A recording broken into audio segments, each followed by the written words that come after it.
Саламатсыздар ма? 3D SEO бағдарламасын қолдана отырып, нобай бойынша берілген нұсқаға сәйкес кезекті тапсырманы орындаймыз.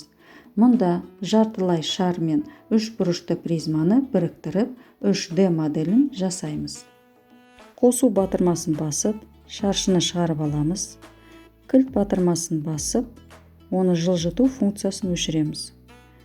Қосу батырмасын қайтып басып, сфера фигурасын шығарып аламыз. Оны жылжыту арқылы жоғары қарай шаршы арқылы кесуге дайындаймыз. Шаршыны ерекшелендіреміз.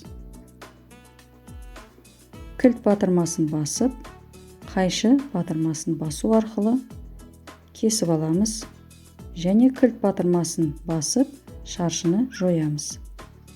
Міне бізде жартылай сфера шықты. Енді қосу батырмасын басып, үш бұрышты призманы шығарып алғаннан кейін, оны жоғары қарай көтереміз. Оны кішірейту функциясы арқылы үш бұрышты призманы көлемін кішірейтеміз.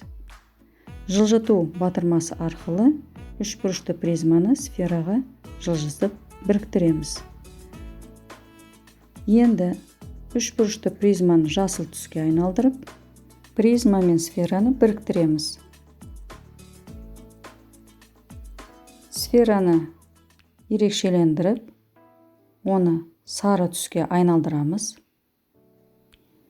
Екі фигураны біріктіреміз. Сфера мен үш бұрышты призманы біріктіріп, 3D моделі орындалды.